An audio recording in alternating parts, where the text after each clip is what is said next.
미군의 검증된 멀티플레이어 무인기 MQ-1C 그레이 이글이 우리나라에서 운용된 지도 벌써 6년째죠. 그런데 아예 한국판 그레이 이글을 만든다는 소식을 들으셨나요? 진짜요? 어디서? 누가? 궁금하시죠? 그렇다면 구독, 좋아요, 알림 설정을 누르고 따라오시면 됩니다.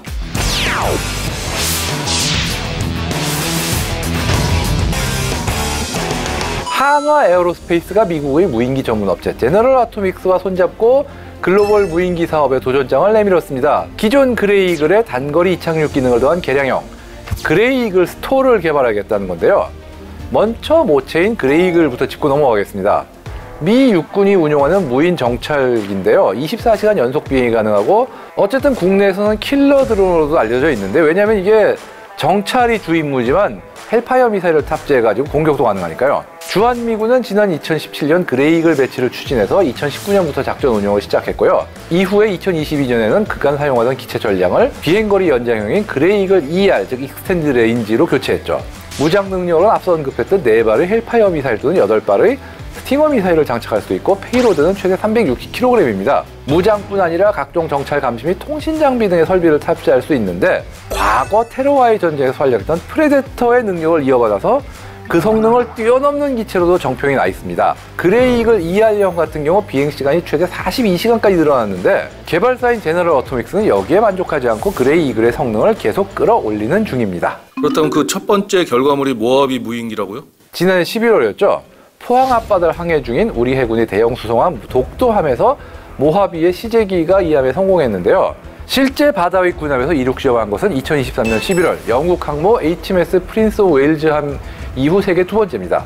모하비는 이게 시제품인데요. 그레이 이글의 날개를 대대적으로 보강하고 재설계해서 단거리 착륙 능력과 무장 탑재 능력을 대폭 강화한 버전을 할 수 있습니다. 비포장 활주로에서도 이착륙이 가능하고, 그레이 이글 대비 훨씬 짧은 길이인 152m의 활주로에서도 이륙이 가능하다, 이게 특징인데요. 최대 16발의 헬파이어나 JAGM 등을 탑재할 수 있어서 무장 탑재 능력만 보면 거의 리퍼에 가까운 수준이죠. 원래 그레이 이글은 165마력의 피스톤 엔진을 사용했지만 확 늘어난 무장 탑재 능력을 고려해서 모하비에는 450마력의 터보프롭 엔진이 장착됐습니다. 그리고 조만간 탄생하게 될 그레이 이글 스톨은 사실상 모하비를 그레이 이글 스토리라고 이름을 바꾼 거 아닌가 싶을 정도로 비슷한 사양으로 개발한 이런 경우인데요. 모하비는 개념 실증용 시제품으로 한 대만 만들고, 그레이 이글 스토리 바로 본격적인 양산 판매기가 될 것이다, 이렇게 추정됩니다. 스톨, 즉 단거리 이착륙이라는 이름에 걸맞게 한국형 그레이 이글 내지는 이 그레이 이글 스톨은 짧은 활주로에서도 이륙이 가능할 전망인데요. 감시 정찰 임무를 위한 장비만 실은 가벼운 상태면은 모하비의 152m보다 짧은 무려 122m의 활주로에서도 이륙이 가능합니다. 이거 학교 운동장에서 뜨겠는데요, 진짜? 또 헬파이어나 JAGM 등의 공대지 미사일을 16발까지 탑재할 수 있고, 500파운드 폭탄도 5발까지 장착할 수 있습니다. 무장과 추가 장비를 탑재할 수 있는 하드포인트는 총 7곳으로 확인되는데요. 참고로 앞서 122m가 있으면 활주로로 이착륙이 가능하다 했지만, 무장으로 헬파이어 12발과 감시정찰 장비를 탑재한 상태면은 무거워지기 때문에 약 300m 정도의 활주로가 필요할 전망입니다. 모하비와 마찬가지로 이 터보프롭 M250 터보프롭 엔진을 이어받는 등 어느 보로 봐도 양산형 모하비라는 느낌이 강한데요. 예정대로라면 2027년까지 실제 비행이 가능한 시연기 한 대를 완성하고, 구매국들에 대해선 2028년부터 인도할 수 있다, 이렇게 얘기합니다. 좀 다른 얘기지만 미국 무인기의 명가인 제너럴 어토믹스가 우리나라 기업과 손잡은 이유에 대해 궁금해하는 분도 많더라고요. 여러 가지 이유가 있겠지만 일단 우리나라가 중요한 협력 파트너로 인정받은 건 확실해 보입니다. 그레이 이글 스톨은 여러 나라에 수출할 가능성이 많아 보이는데 미 육군도 채택할 가능성이 꽤 높거든요. 만약 채택되어 납품하게 된다면 제너럴 어토믹스의 능력만으로는 각국의 주문에 제때 대응하지 못할 확률이 매우 높습니다. 그런데 우리와 손잡는다면 납품에 대한 부담을 줄일 수 있고, 우리나라 역시 잠재적인 고객 국가인 만큼 여러모로 파트너십에 신경을 쓰는 것 같습니다. 그레이 이글 스톨 국내에서 생산이 된다고 하는데요. 맞나요? 그런 방향으로 추진이 되고 있는 것 같습니다. 한화 에어로스페이스는 그레이 이글 스톨의 조립 생산을 위해 약 7,500억 원을 투입해서 국내 생산 시설을 설립할 예정이라고 밝혔는데요.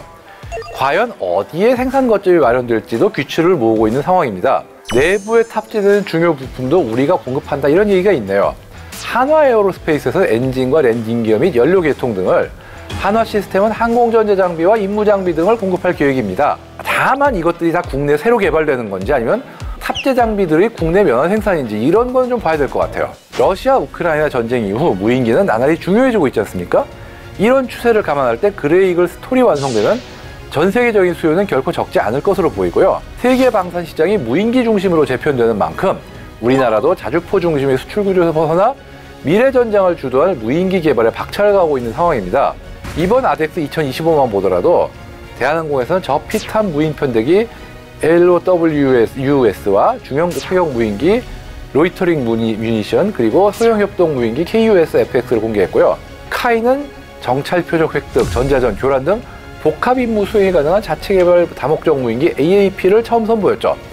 그레이 이글 스톨 외에도 국내에 다양한 무인기의 등장이 예고된 셈인데 모쪼록 이번 공동 생산이 우리나라의 항공산업 생태계를 강화하고 경쟁력을 끌어올리는 계기가 되면 좋겠습니다.